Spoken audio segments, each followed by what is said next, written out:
Bendita sois vós entre as mulheres, bendito é o fruto do vosso ventre, Jesus. Santa Maria, Mãe de Deus, rogai por nós, pecadores, agora e na hora de nossa morte. Amém.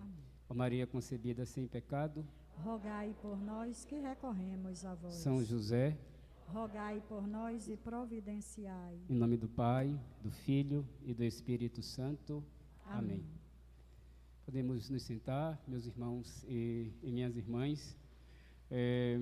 Já no início desta pregação, já saudando os padres aqui presentes e o diácono Eduardo, Padre Paulo, Padre Jânio, diácono. Já quero dizer a vocês que Padre Paulo ali há pouco, antes de começar a missa na sacristia, me disse, Padre Sérgio, vamos terminar 9 horas, viu? Então ele já foi logo já foi logo me dizendo isso. Eu falei, não, tudo bem, sem problema nenhum, né? Eu sou obediente, pelo menos eu tento ser obediente, não é? E aqui o pároco é Padre Paulo, então nós temos que ser obedientes ao nosso pároco, não é? Só não devemos ser obedientes se ele faltar com a verdade. Se ele faltar com a verdade, se ele for contra a verdade, não devemos obedecê-lo. Quem ensina isso é a igreja e Santo Tomás de Aquino. Mas, como ele não disse algo que é contra a verdade, mas foi pensando em todo mundo, não é? Então, devemos obedecê-lo. Então, como estamos preparando para a festa de Pentecostes, que o Espírito Santo nos ajude a que terminemos esta missa às 9h30. Às 9h30 não! Às 21 horas. Não é? Então, eu quero agradecer o convite para participar destes dias de preparação, deste trezenário, em preparação para a festa de Nossa Senhora de Fátima. Eu estive com o Padre Paulo e Padre Jânio há alguns dias, talvez 2 semanas.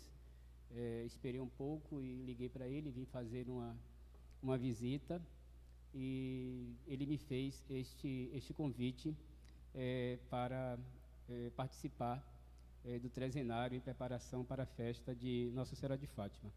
E hoje, meus irmãos e minhas irmãs, não vou fazer propriamente uma homilia, porque como a noite tem um tema que é extraído do livro do Apocalipse, uma citação muito conhecida, livro do Apocalipse, capítulo 12, verso 1, nós conhecemos a citação. Surgiu um sinal no céu, muito conhecido, uma mulher vestida de sol, a lua debaixo dos pés e na cabeça uma coroa de 12 estrelas. É o tema da noite de hoje. E, sinceramente, não vou forçar os textos bíblicos de hoje a iluminar este tema. Não que a palavra de Deus não se adeque a qualquer tema, né? Porque a palavra de Deus, ela fala a qualquer tema. Mas eu quero hoje fazer uma catequese com vocês sobre a Virgem Maria. Nada de extraordinário, coisas que já escutamos, mas os antigos dizem que as coisas belas e verdadeiras, elas devem ser sempre repetidas, elas devem ser sempre ditas, e nós jamais devemos nos cansar de escutar aquilo que é belo, aquilo que é verdadeiro, aquilo que nos eleva, aquilo que enobrece a nossa vida, a nossa existência. E eu quero começar essa pregação com um versículo que é no livro do Apocalipse, anterior ao versículo que é o tema da noite de hoje. No livro do Apocalipse, no capítulo 11, o último versículo, que é o versículo 19, está muito ligado ao versículo que é o tema da noite de hoje. Surgiu um sinal no céu, uma mulher vestida de sol, reticências. E um versículo anterior, capítulo 11, verso 19, o autor do Apocalipse, São João, ele diz assim, de maneira extraordinária, e vocês vão entender porque eu vou começar com esse versículo, de maneira extraordinária, belíssima. O apóstolo João diz que apareceu no céu o santuário de Deus. E está lá escrito exatamente assim. E no santuário, no meio do santuário, apareceu a arca da aliança. Vejam, abriu-se o céu, não é? E no santuário de Deus, e no santuário de Deus, não é? Aqui o Apocalipse fala da liturgia do céu, né? Da liturgia celeste, da igreja toda plenificada, não é? Da igreja toda pura, da igreja que já está plenamente em Deus. E no santuário apareceu a arca da aliança. Nós rezamos sempre a ladainha da igreja, e a ladainha tradicional da igreja, quando se refere à Virgem Maria, um dos títulos que a tradição da igreja utiliza é justamente este, a arca da aliança. Então, quando São João diz logo em seguida, surgiu um grande sinal no céu, uma mulher vestida de sol, a lua debaixo dos pés e na cabeça uma coroa de 12 estrelas, essa mulher é a arca da aliança. A arca da aliança, que na tradição da igreja é o povo de Israel, que na tradição da igreja é a própria igreja, e na tradição da igreja, a arca da aliança é a Virgem Maria. Todos nós conhecemos o texto, é o texto que a gente vai ler no dia 31 de maio, festa da visitação, a visita de Nossa Senhora à sua prima Santa Isabel. Todos nós, até nós padres, nos habituamos a dizer que a Virgem Maria foi à casa de Isabel para servir Isabel. Não é que essa reflexão ela esteja errada, ela está correta, não é do ponto de vista pastoral, corretíssima. Porém, a Virgem Maria, ela não foi inicialmente à casa de Isabel para servir Isabel. A Virgem Maria, ela foi lá porque o anjo lhe havia dito, também Isabel, tua parenta, não é? Está no 6º mês de gravidez, e ela era considerada estéril, mas para Deus nada é impossível. Então, quando Maria ouve essa notícia, essa palavra, esse anúncio do anjo, o texto bíblico diz que ela partiu apressadamente para a região montanhosa da Judéia e foi à casa de Zacarias e Isabel. Ela foi lá, não porque ela duvidasse, mas ela foi lá para se alegrar com Isabel por aquilo que Deus havia feito na vida dela e também na vida de Isabel. Esse é o primeiro motivo. O segundo motivo, que é belíssimo, que a Virgem Maria, que leva a Virgem Maria à casa de Isabel, é para cumprir uma profecia do Antigo Testamento. Depois vocês leiam, eu não vou ler aqui o texto, porque senão a homilia ia demorar muito.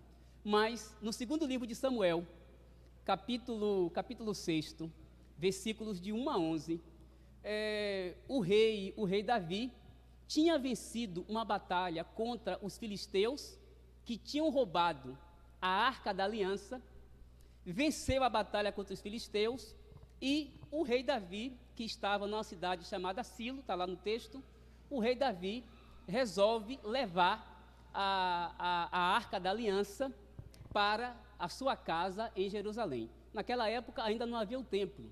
Quem construiu o templo depois foi Salomão, o filho de Davi.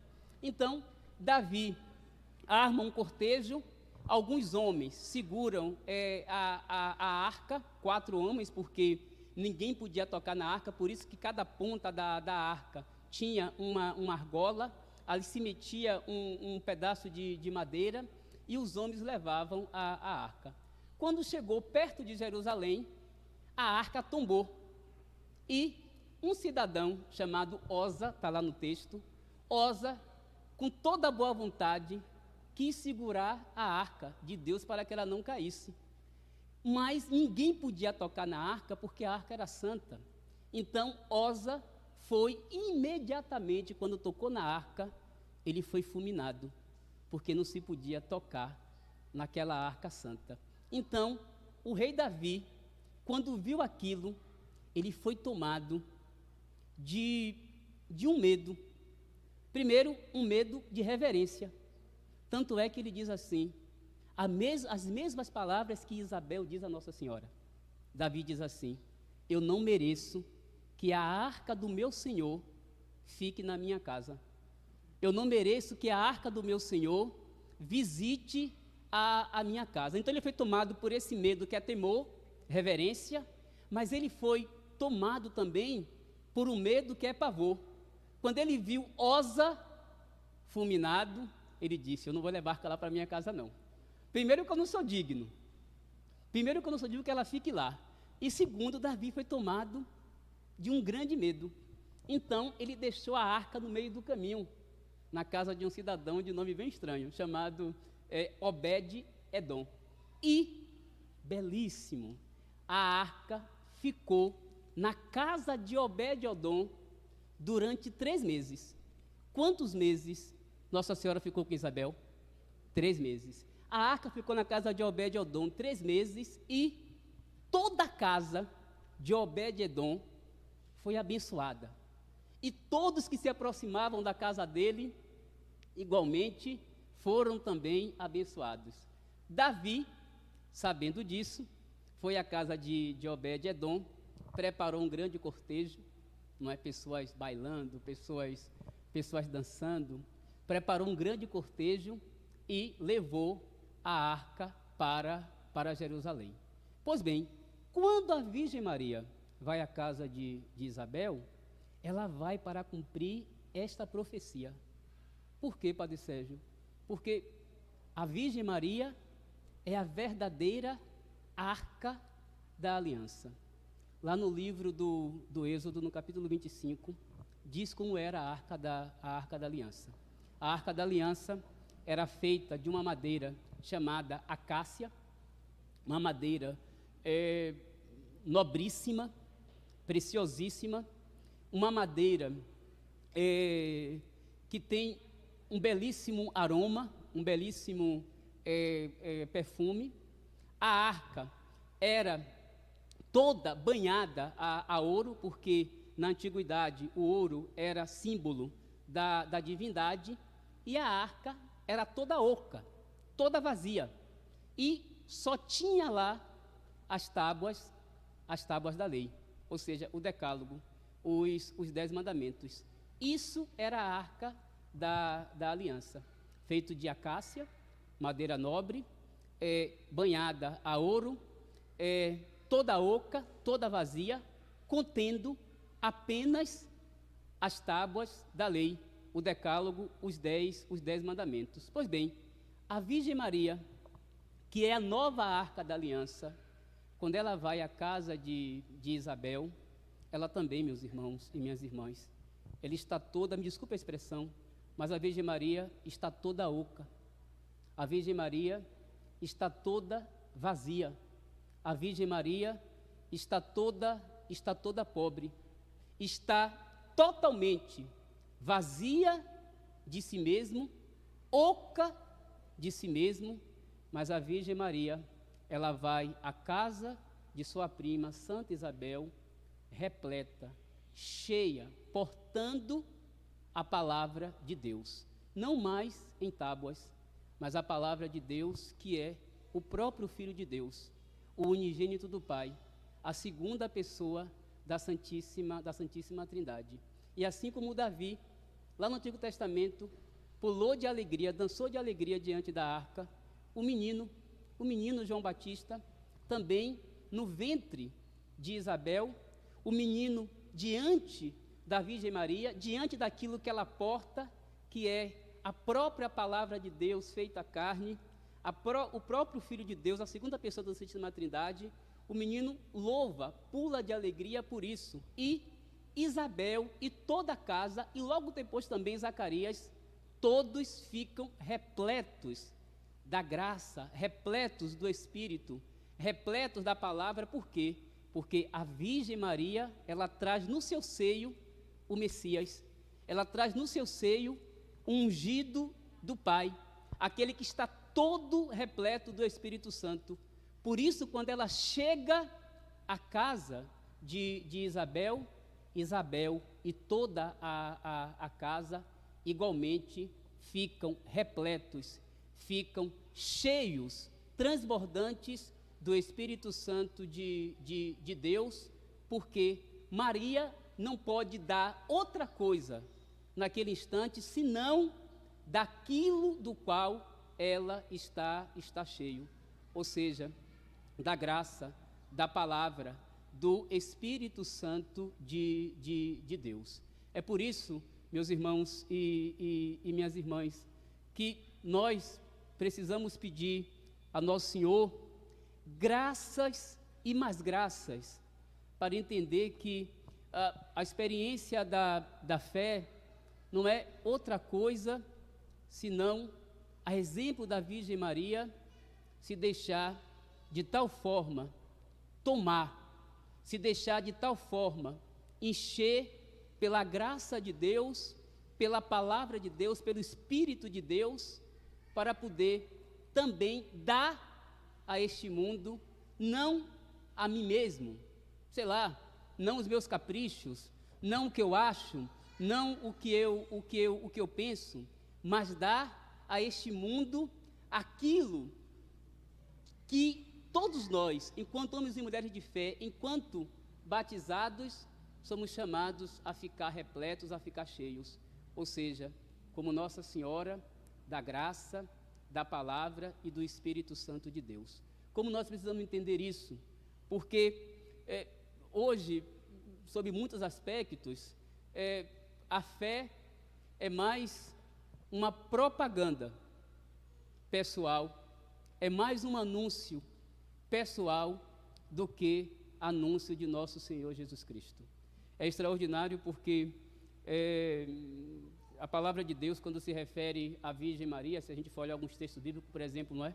Se a gente for olhar o livro do Gênesis, o livro de Gênesis tem aquela profecia belíssima no capítulo 3, onde o próprio Deus diz que porá inimizade entre a serpente e a mulher vai pisar a cabeça da serpente. A tradição da igreja sempre leu nessa palavra a figura de Nossa Senhora. Se a gente olhar, por exemplo, um texto belíssimo, nossa mãe, belíssimo, que está lá no livro do Cântico dos Cânticos, no capítulo 6, que todos nós conhecemos também, não é? Que virou até música. Quem é esta que avança como uma aurora, temível como um exército em ordem de batalha? Está lá no capítulo 6 do livro do Cântico dos Cânticos. Eu acabei de citar essa profecia do segundo livro de Samuel, falando da Arca da Aliança, que é uma referência claríssima à Virgem Maria. O livro do Apocalipse fala que ela está vestida de sol. O Salmo 44 diz que ela é a rainha que está vestida com ricos brocados de ouro, com vestes esplendentes de ouro de Ofir. O anjo, quando a saúda, a chama de cheia de graça. Santa Isabel, quando a saúda, diz que ela é bendita entre as mulheres. Mas é impressionante. Quando Nossa Senhora fala sobre ela, ela diz assim: eu sou a serva do Senhor. O que ela diz? Veja, a palavra de Deus a engrandece de todo jeito. De todo jeito. A tradição da igreja a engrandece de todo jeito. Mas a Virgem Maria, quando ela se refere a ela mesma, ela diz: eu sou a serva do Senhor. Faça-se em mim segundo a tua palavra. Ele olhou a pequenez, ele olhou a humildade de sua serva. Vejam, a Virgem Maria, ela é grande porque ela é o quê? Serva. Nosso Senhor diz isso no Evangelho. Quem quiser ser o primeiro, seja o servidor de todos. Ele ensinou isso. Quem quiser ser o primeiro, seja o servidor de todos. Então, a Virgem Maria é grande porque a Virgem Maria ela se coloca diante de Nosso Senhor, diante de Deus, como serva. Tem um documento da igreja, depois aconselho vocês a lerem, se não todo, pelo menos esse capítulo, chamado Lumen Gentium. Não é? Lumen Gentium é um documento do Concílio Vaticano II. Lumen é luz, em latim, e Gentium é povo. Então, Lumen Gentium, luz dos povos. É um documento sobre a igreja. É uma constituição dogmática sobre a natureza e a missão da igreja. Está lá, o que a gente precisa acreditar sobre a igreja está nesse documento. E o último capítulo desse documento, são 8 capítulos, é dedicado a Nossa Senhora. E, nesse documento, citando um sermão de Santo Agostinho, o sermão 25, que é belíssimo também, não é? A igreja nos ensina que nós devemos venerar Maria mais como discípula do que como mãe. Não é? Nós colocamos muito em destaque a maternidade de Nossa Senhora. Não está errado. Colocamos muito em destaque a maternidade, mas a igreja ensina que ela deve ser mais venerada como discípula do que como mãe. Aliás, quando a igreja propõe um santo para nós, e mais ainda a Nossa Senhora, não esqueçamos disso.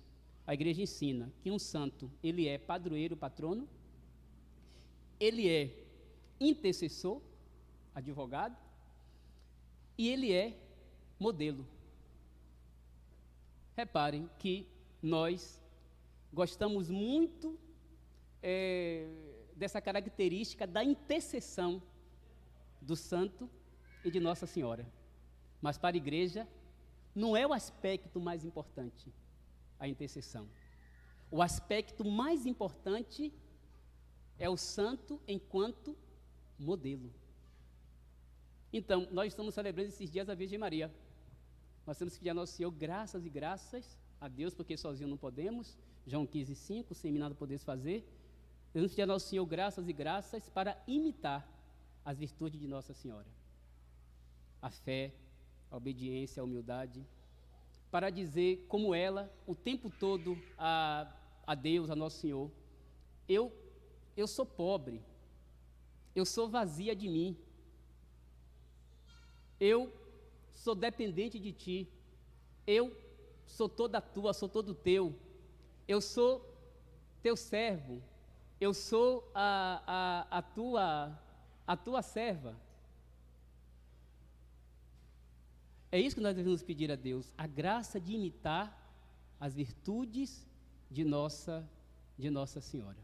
O Salmo 44, estou terminando a homilia já, simples. O Salmo, estou terminando. O Salmo 44, fazendo um esforço muito grande. O Salmo 44, não é?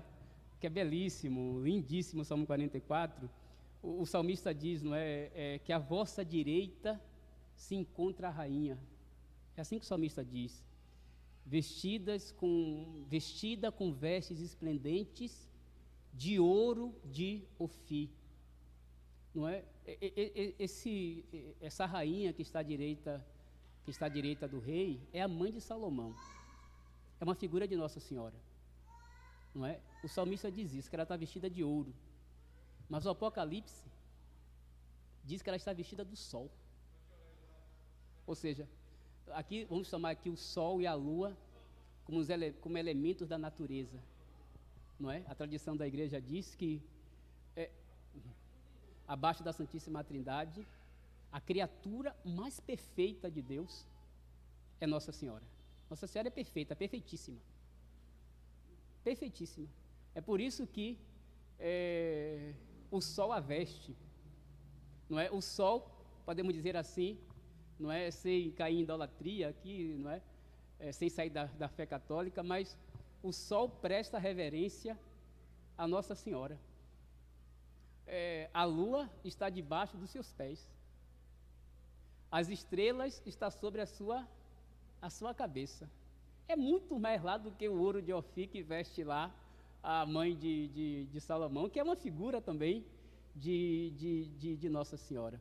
Mas São Lucas, no canto de Zacarias, São Lucas, quando se refere ao Messias, ele chama o Messias assim: sol nascente que nos veio visitar. Quando o livro do Apocalipse diz que Nossa Senhora estava vestida do sol, ela estava todinha, todinha. Por isso, quando ela chega na casa de Isabel, Isabel é tomada pela graça de Deus, porque a Virgem Maria está todinha vestida de Nosso Senhor. Meus irmãos e minhas irmãs, todos nós, como batizados, fomos enxertados no corpo de Cristo, que é a igreja. Esse corpo perfeitíssimo, esse corpo santíssimo, a igreja é santíssima, perfeitíssima. E a membro excelente da igreja, a maior de todas, é a Virgem Maria.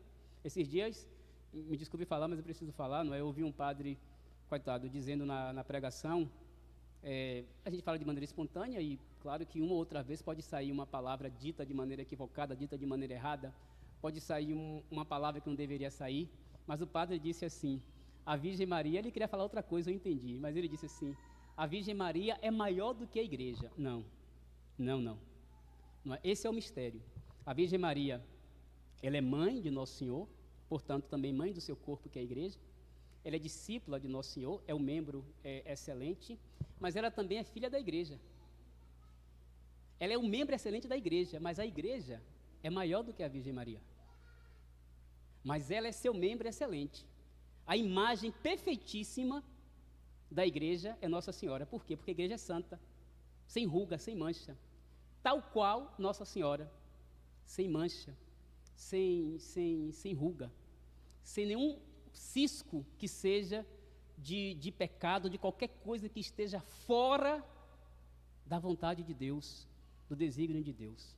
Vejam, quando a gente vem à igreja, que é santíssima, que é perfeitíssima, quando a gente celebra o seu membro excelente, né, o seu membro mais perfeito, que é Nossa Senhora, é para que nós, meus irmãos e minhas irmãs, entendamos que nós estamos na igreja, não para ocupar um lugar, não, sei lá, para estar simplesmente nesse ou naquele grupo, ainda que esse aquele grupo seja importante, essa aquela pastoral seja importante, mas tudo na igreja tem que ser em vista disso, me revestir do sol que é Nosso Senhor, a exemplo de Nossa Senhora, tudo em vista disso. Quando nós entendemos isso, a fé, ela se torna mais ainda, para nós, uma fonte de graças inimagináveis, uma fonte de graças incalculáveis. Quando vivemos a fé assim, a fé se torna cada vez mais vigorosa, cada vez mais madura, cada vez mais firme. Vocês se recordam que no Evangelho de ontem Nosso Senhor dizia de maneira... Estou terminando mesmo, Milia, não é? Nosso Senhor dizia no Evangelho de ontem assim aos discípulos, quando vier o defensor, que eu vos mandarei da parte do Pai, o Espírito da verdade, que procede do Pai, ele dará testemunho de mim. E vós também dareis testemunho, porque estáis comigo desde o começo. Eu vos disse estas coisas para que a vossa fé não seja abalada. E logo em seguida o Senhor vai dizer assim, não é? Expulsar-vos-ão das sinagogas. Vai chegar um tempo que vocês vão ser perseguidos, vão ser presos, vão ser mortos, e aqueles que matarão vocês dirão que estarão prestando um culto a Deus. Então Nosso Senhor diz aos discípulos que vai derramar o Espírito para que, quando a perseguição vier, a fé deles, ela não seja abalada. Repare, a primeira leitura da missa de hoje, tirada do livro dos Atos dos Apóstolos, no capítulo 16, Pedro, Paulo e Silas são presos por causa do Evangelho. Eles estão anunciando o Evangelho, causa entre os judeus um grande rebuliço. Os judeus ficam, me desculpe a expressão, ficam danados, virados com eles que estão falando de nosso Senhor Jesus Cristo. E aí os magistrados prendem Paulo e Silas. Diz o texto, naqueles dias a multidão dos filipenses levantou-se contra Paulo e Silas, e os magistrados, depois de lhes rasgarem as vestes, mandaram açoitar os dois com varas.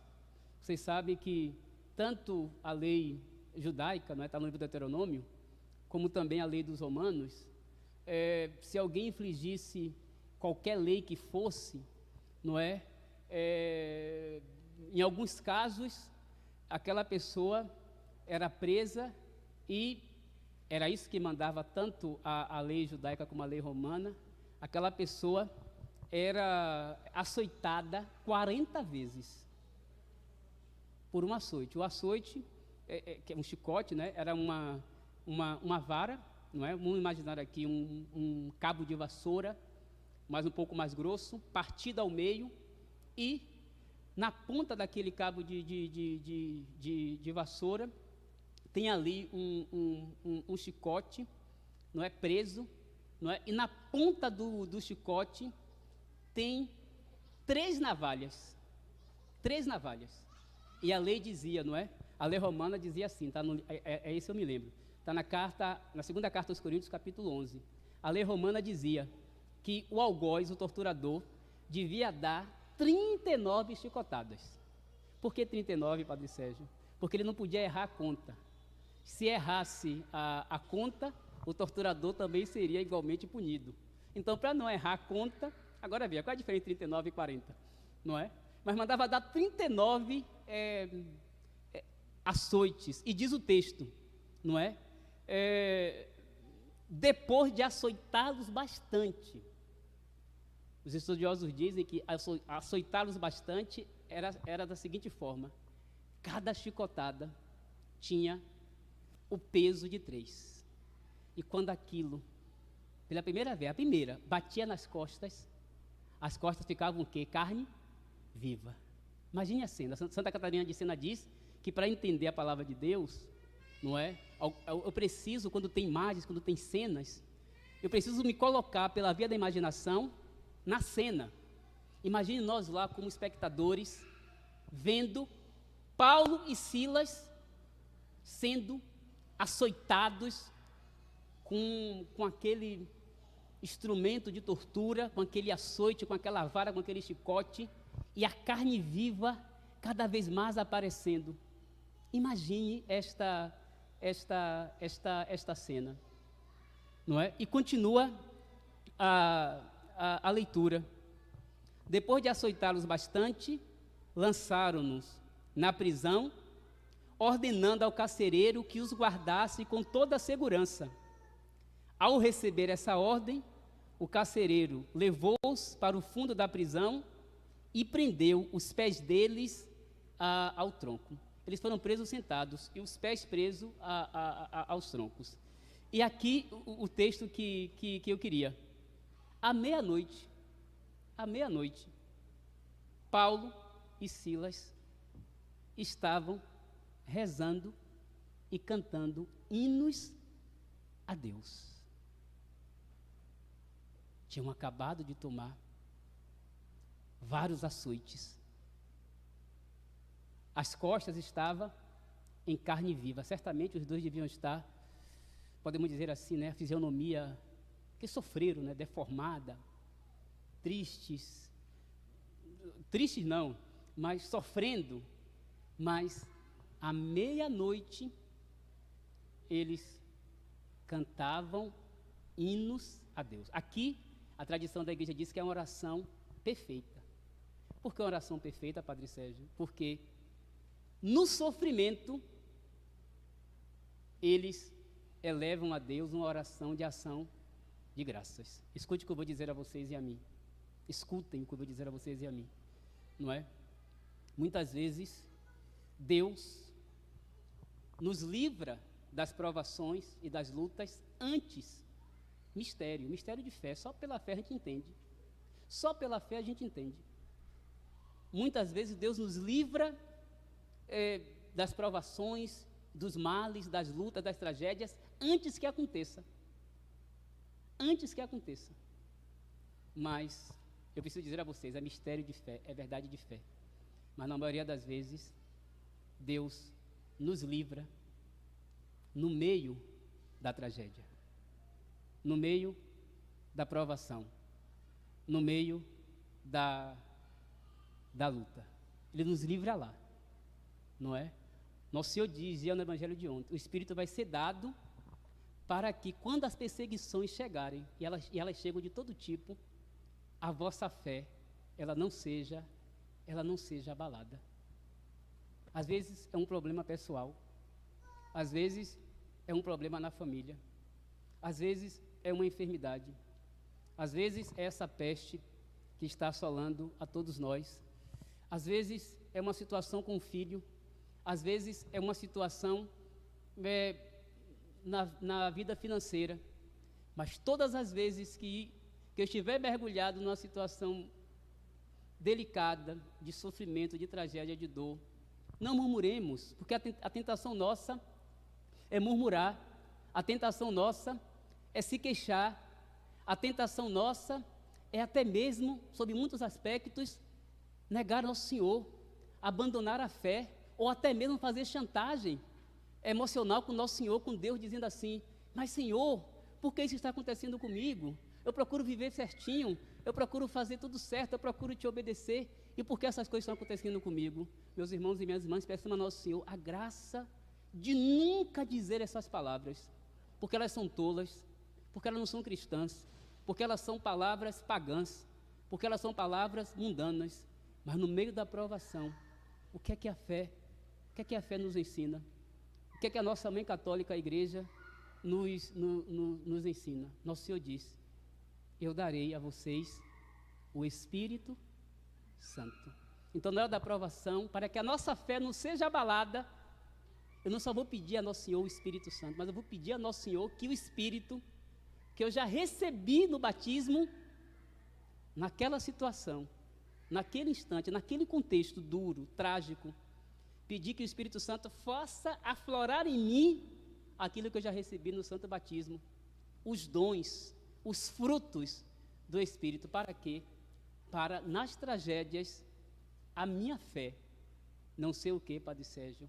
Abalada, mas ser revigorada, mas ser robustecida, mas ser fortalecida pela graça do Espírito Santo de Deus. Vamos pedir a Nosso Senhor, não é? Que assim como encheu Nossa Senhora, assim como vestiu Nossa Senhora da presença dele, ela se deixou vestir, que ele também nos vista de sua presença. Tem uma historinha, não é? É uma prosa, né? É uma prosa cristã, digamos assim, não é? A prosa cristã é algo que, digamos assim, que é um conto, mas um conto com verdade. Um conto com verdade. E vale para todos nós, porque São Bernardo diz, é o doutor mariano chamado, um monge cisterciense extraordinário, né? Do século XIV, São Bernardo de Claraval. Escreveu homilias belíssimas sobre Nossa Senhora. São Bernardo dizia que o que vale para Nossa Senhora vale também para nós. E nessa prosa, nesse conto cristão, não é? Nessa história cristã, mas com fundo de verdade, diz que a Trindade se reuniu, o Pai, o Filho e o Espírito Santo. No dia que Nossa Senhora foi escolhida, desde lá da eternidade, para ser mãe do Salvador, para ser mãe do Senhor. Diz a prosa que o Pai olhou para o Filho e para o Espírito e disse assim, minha filha predileta. Minha filha predileta. E aí o filho, para não ficar por baixo, né? Porque eles têm a mesma natureza, eles são iguais, são três pessoas distintas, mas a mesma natureza divina. Então, o filho, para não ficar por baixo, disse ao Pai e ao Espírito, minha mãe. E o Espírito, para não ficar também, porque tem a mesma natureza do Pai e do Filho, procede do Pai e do Filho, disse ao Pai e ao Filho, minha esposa, filha predileta, mãe, filha predileta de Deus Pai, mãe de nosso Senhor Jesus Cristo e esposa no Divino Espírito Santo. Que a Virgem Maria interceda por nós e que todos nós, meus irmãos e minhas irmãs, aprendamos com ela a estarmos todinhos vestidos do sol, que é nosso Senhor Jesus Cristo. Que todos nós possamos dizer, como ela: eu não sou minha, eu não sou meu, Senhor, mas eu sou toda tua. Eu sou todo teu. Faça-se em mim, segundo a vossa palavra. Louvado seja nosso Senhor Jesus Cristo, para sempre seja louvado, e nossa Mãe, Maria Santíssima.